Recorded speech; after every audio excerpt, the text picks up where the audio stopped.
Hello বন্ধুরা, তো আমার এই মিনি ব্লগে তোমাদের সবাইকে স্বাগতম জানাই। তো আমরা বাসে উঠে গেছি। বাসে ওঠার পূর্বে আমি জানালা সাইডে বসে গেছি।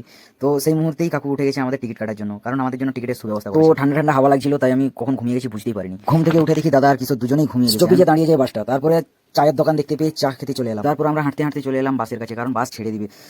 তাই ঝটাপট করে বাসে উঠে গেলাম। বাস থেকে নেমে হাঁটতে হাঁটতে আমরা খাবারের সন্ধানে যাচ্ছিলাম, কারণ আমাদের প্রচন্ড পরিমাণে খিদা পেয়েছিল। সবাই আমরা রুটি আর তরকারি দিয়ে সকালের টিফিনটা কমপ্লিট করে নিলাম। তারপর চলে এলাম আমরা আমাদের মেন কাজে। তো গাইজ দেখতে পাচ্ছ আমরা এখন কোথায় দাঁড়িয়ে আছি, বুঝতে পেরে গেছি অলরেডি যে আমরা কিসের জন্য এসেছি। তো দাদা প্রথমে ধরে নিয়েছি, ঠিক আছে, আমরা যেটার জন্য এসেছি।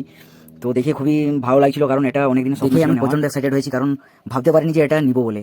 তো দেখতে পাচ্ছ A7 Mark III আমাদের সামনেই আছে। কারণ তো আমাদের কাছে ক্যাশ ছিল না, তাই দাদা মাস্টার কার্ড বের করলো, বের করে পের জন্য দিয়েছে। এখন দাদা পিনটা দিয়ে দিল, আমাদের ট্রানজ্যাকশন সাকসেসফুল হয়ে গেছিল। তাই দাদা আমাদের জন্য জিএসটি বিল রেডি করে দিল। তো নতুন ভিডিওটা কেমন হয়েছে গাইস কমেন্ট করে জানাও, আর বাকিটা আমি নেক্সট পার্টে আপলোড করছি। দেখতে পাচ্ছ গাইস।